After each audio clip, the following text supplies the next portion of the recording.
పురంధరేశ్వరి గారు ఇక్కడ మార్పుల వల్లే ఇంత హింస జరిగిందని నేను మనవి చేస్తున్నాను. ఎంత ఆశ్చర్యం అండి. పోలింగ్ రోజున అలో లక్ష్మణ అని అల్లాడుతుంటే తలలు పగిలిపోతుంటే పోలీసులు రీచుకోలేకపోయారు.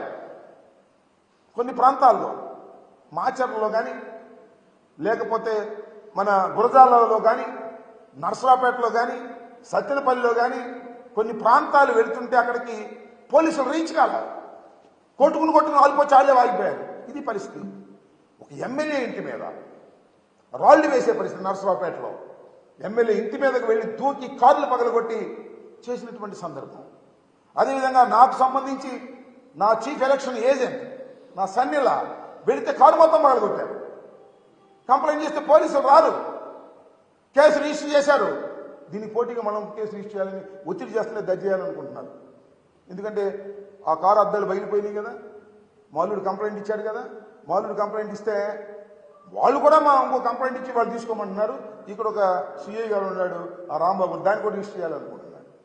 ఇది ఇంత దారుణంగా ఫెయిల్యూర్ ఆఫ్ ది పోలీస్, దారుణంగా ఫెయిల్యూర్ అయ్యి ఎన్నికల సమయంలో ఫెయిల్యూర్ అయింది ఇక్కడ పల్నాడులో పోలీస్ వ్యవస్థ. నేను ఇంతకు ముందు కూడా ఆరోపణ చేశాను. ఇవాళ కూడా సిట్ అధికారులని ఎవరైతే వినీత్ బ్రిజ్వాల్ నాయకత్వంలో ఒక సిట్ ఫామ్ చేశారో ఎన్నికల కమిషన్, ఆ బృందాలన్నీ కూడా తిరిగి ఇవాళ ఏం జరుగుతుంది, ఎలా జరిగింది అనే దాని మీద విచారణ చేస్తూ ఉన్నారు. నేను నర్సరావుపేట వెళ్ళి ఆ బృందాన్ని కలవటం జరిగింది. వారికి చాలా వివరంగా నేను ఎక్స్ప్లెయిన్ చేశాను. నేను చెప్పినటువంటి ఇన్పుట్స్ కూడా తీసుకోమని చెప్పాను. ముఖ్యంగా పోలీసు వారు లోయర్ లెవెల్లో తెలుగుదేశంతో కొయ్యలేపారు. They have taken money from TDP people. Kanna Lakshman దగ్గర వాళ్ళ అబ్బాయి దగ్గర డబ్బులు తీసేసుకున్నారు. సిఐలు, ఎస్ఐలు, ఐ నో ఎవ్రీబడి. కొంతమంది తీసుకోలేదు కూడా, అది వేరే అంశం. అందరూ నేను ఒకటి మనవి చేశాను పోలీసు వారికి కూడా, ఆ సిట్లో ఉన్న వారికి కూడా, మీరు తెలుసుకోదలుచుకుంటే పోలీసు వారు చేసిన తప్పులు కానీ లంచాలు కానీ 5 నిమిషాల్లో మీరు తెలుసుకునేటువంటి అధికారం మీకుంటుంది, తెలుసుకోగలిగిన శక్తి కూడా మీకుంటుంది అని ఈ సందర్భంగా నేను వారికి చెప్పాను. వారు తెలుసుకునేటువంటి ప్రయత్నం కూడా చేస్తారని నేను భావిస్తూ ఉన్నాను. వాస్తవానికి ఇంత దారుణంగా పల్నాడు ప్రాంతంలో ఇంత దారుణంగా ఫెయిల్ కావడానికి దీని మీద అధ్యయనం చేయవలసినటువంటి అవసరం ఉంది. ఎన్నికల సమయంలో ఫెయిల్ అయ్యారు.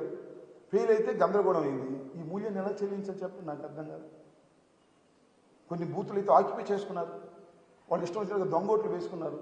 రీపోలింగ్ అడిగితే నేను ఇవ్వడానికి సిద్ధంగా లేరు. ఇంత దుర్మార్గమైనటువంటి పరిస్థితులు ఎందుకు కల్పించబడ్డాయో ఒకసారి ఆలోచన చేయవలసినటువంటి అవసరం ఉందని నేను సిట్ అధికారులకు వివరంగా చెప్పడం జరిగింది. సిట్ అధికారులు కూడా ఆ పద్ధతుల్లో విచారణ జరుపుతారనేటువంటి భావనతో నేను ఉన్నానని కూడా మనవి చేస్తాను. ఏసీ లేదా, నేను ఆ విధంగా భావిస్తున్నాను. ఇంత దుర్మార్గమైనటువంటి ఆలోచన మరి ఎక్కడి నుంచి వచ్చింది, ఎలా వచ్చింది ఆలోచన చేయాలి. ఇప్పటికీ పోలీసుల్ని ఐపీఎస్ ఆఫీసర్ని సస్పెండ్ చేశారు. సస్పెండ్ చేస్తే ఏమైంది చెప్పండి? పోయిన కాలం తిరిగి వస్తుందా? తలలు పగిలిన తలలు అతుక్కుంటాయా? చాలా దారుణమైనటువంటి పరిస్థితి ఏర్పడింది. దీన్ని గమనించాలని కూడా నేను మనవి చేస్తున్నాను. అంతేకాదు, నా నియోజకవర్గంలో ఇవాళ కూడా తొండపి అనే గ్రామం అనాథగా అల్లాడుతూ ఉందని మనవి చేస్తున్నాను. టోటల్ ముస్లిం మైనారిటీస్ అందరూ కూడా ఊరు వదిలి వెళ్ళిపోయి అక్కడో ఇక్కడో తలదాచుకునేటటువంటి పరిస్థితి ఏర్పడింది.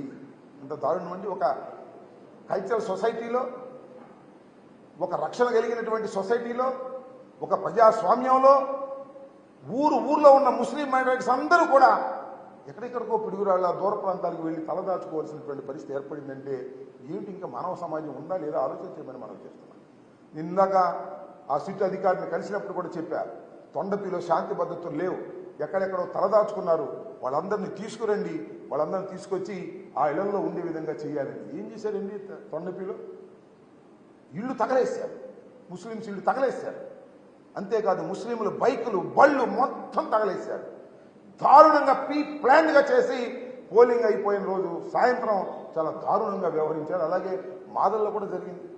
మాదల్లో తట్టుకోగలిగారు, కానీ తొండపిలో మాత్రం తట్టుకోలేక గ్రామాలు వదిలి పారిపోయినటువంటి పరిస్థితి. చాలా చోట్ల నుంచి నాకు ముస్లిమ్స్ ఫోన్ చేస్తున్నారు, ఏమండి తొండపి వాళ్ళు మా దగ్గరికి వచ్చారు, వాళ్ళు రక్షణ కల్పిస్తున్నాం, ఏంటంటే తొండపి ఎప్పుడు వెళ్తారు?